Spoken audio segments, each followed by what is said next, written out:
Let's have a quick look of what you have in the toolbox. We have the bucket that goes under the kitchen bit. We have our 2 muck mats for each door. We have our gas cooker stand. We have the gas cooker and the gas lead, which goes straight onto the gas bottle there.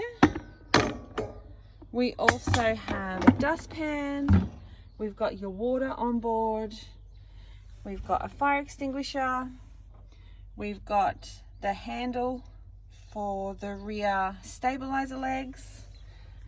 We have a jack to change the tire, and we have your 15 amp lead. I'm pretty sure that's everything in the toolbox. This is how it fits in best.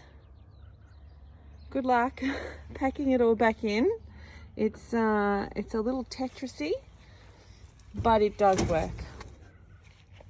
That is the toolbox.